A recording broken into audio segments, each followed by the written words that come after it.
Hello friends, it's me, and today let's travel back in time when Mr. Beast was poor. Let's check out money problems from Mr. Beast together. Let's go. How's it going, guys? How's it going, Recently I hit Hey. 250,000 views across all my videos on my channel, and that's pretty cool to think about how 250,000 people have been entertained or semi-entertained by my stupid YouTube videos, and that's pretty cool. But nonetheless, today we're going to be talking about a former NBA player, Allen Iverson, and I'll go ahead and lay out all the facts out there. He was recently seen begging for money outside of a mall, and he's actually $1 million in debt right now, which is kind of crazy to think about once I give you the rest of the statistics. And so he is in debt by almost $1 million and is currently begging outside of a mall for chump change when during his NBA career, he earned over $155 million just from NBA alone, the salary. And then on top of that, he got another $50 million from his endorsements and things like that, sponsorships. So over his career, he earned $200 million.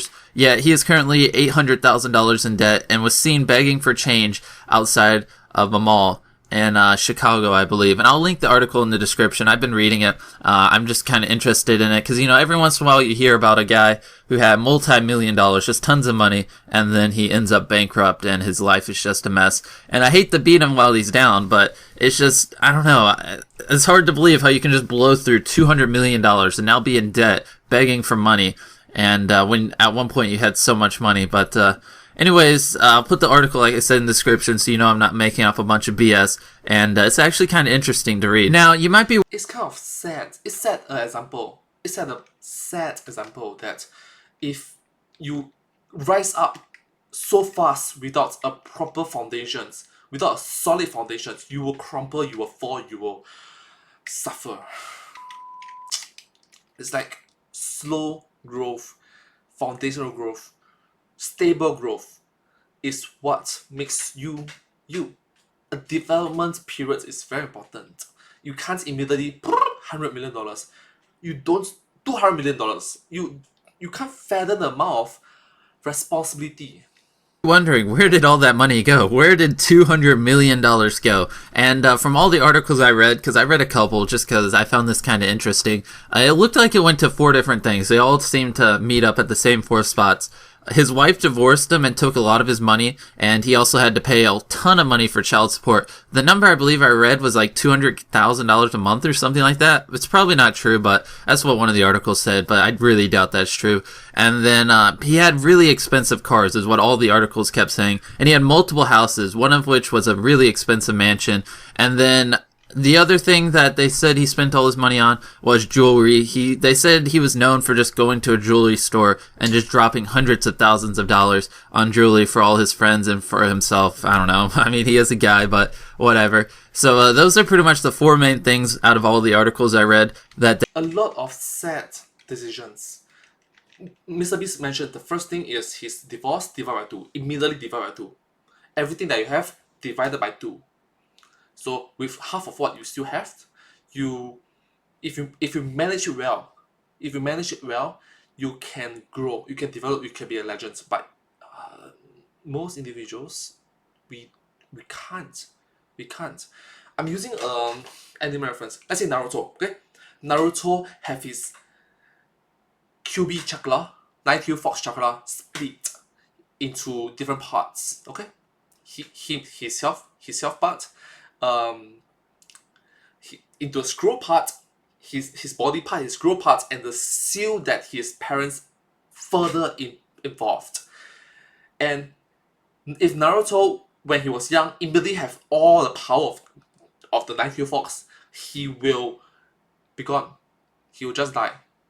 But it's true the years and years of hard work, hardship that he suffered through, that he's been through, that he's trained about, that he's practiced, that when he fully have the power, absolute power of all of the 9-tailed fox, he becomes the Hokage. I know it's a cringy, nerdy, geeky reference, but I hope they get it. they said they spent all his money on, which really, I mean, most of that's just stupid stuff.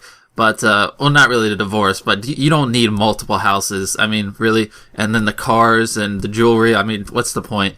So it's obvious he pretty much wasted a lot of it, especially because both his houses were foreclosed, so he doesn't have them anymore. Pretty sure he lost all his cars. And in one of the articles I read, there was a quote and a video of him saying this. He's so broke right now, he can't even afford wow, stutter. He can't even afford a cheeseburger to eat. And he turned his pockets inside out. He has no money to his name. And like I said, he's $800,000 in debt. Which, like I said, I don't want to beat him while he's down or, talk trash about him. It's just, something to learn from. Be wise with your money, especially if you ever do something or invent something where you get a lot of money. Just be wise with it and don't let it go to your head. Do you really think he needed those two massive houses? Like, really? Do you need that big of houses if you look at the pictures?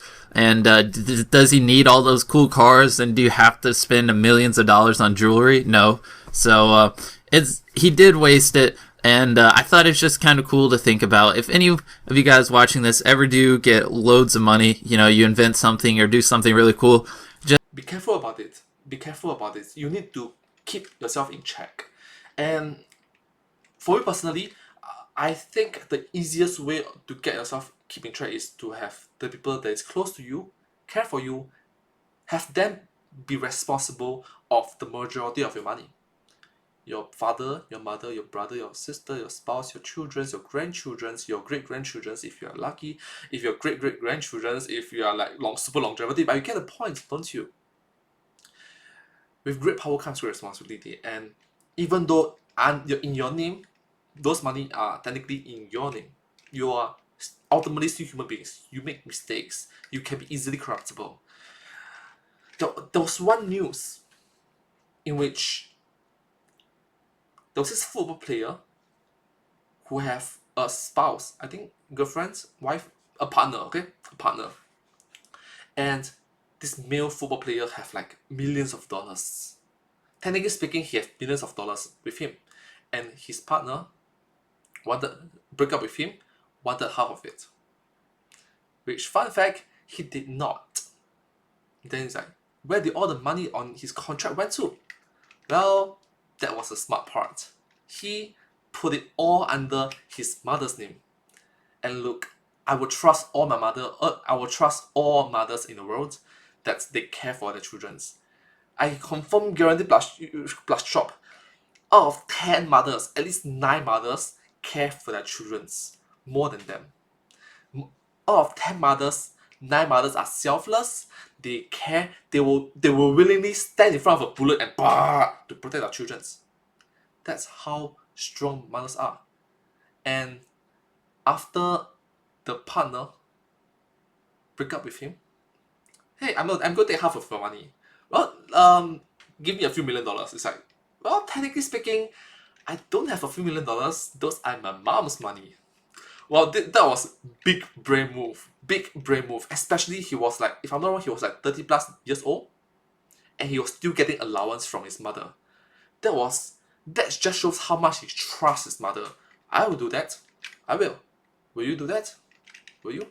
I will do that. I will trust my mom with, let's say if I have the contract of $3 million, $3 million contract, even if half of it is 1.5 million, it's still a lot. So I will put all the 3 million contract onto my mom, or to my children, or to my brothers, sisters, or to my parents. Okay. So it's a collective effort. So that if my mom make a mistake, she become corrupted with evil intentions, vicious, hostile thoughts. There's also my dad. And for wife, there's a saying in Chinese, 最毒妇人心. There's the saying in Chinese, 最毒妇人心 and 无毒不丈夫. That means you're not a man if you're not a bit poisonous. You're not a man if you're not a bit venomous. And then 最毒妇人心, the most evil is women. The most toxic are women. So you get the point, don't you? It's like, if in order to be a man, you need to have some sort of poisonous resistance. You get the point. Anyways, let's continue watching this video. don't let it go to your head. Be careful about it. And I know it sounds like common sense, but apparently it isn't. And that's pretty much that. I don't really know why I decided to make this video. I just found that article really interesting. I've been reading about it for like the past hour, hour and a half. So yeah, that's pretty much that. You can let me know what you think down below, and have a nice day. This video sends a message like, 杀鸡儆猴, kill the monkey to scare the chicken, to warn the chicken. Oh, sorry, kill the chicken to scare the monkey, to caution the monkey, to warn the monkey. Right now, the chickens, there have been thousands, tens of thousands of individuals that is like the chicken, to warn the collective billions of us, hey, don't make the same mistakes that the thousands of them have done. What do you think? Subscribe. Thank you. And I hope to see you in my next video. Thank you so much. Please like, share, subscribe, comment, follow, and bye-bye. Bye-bye. Thank you. Man, I can't believe I say these Chinese idioms, these Chinese quotes. 无毒不丈夫，最毒妇人心，杀鸡儆猴. Those are words that you don't, those are idioms, those are quotes that you don't necessarily use on your day-to-day life. Wow. Yay me! Yeah.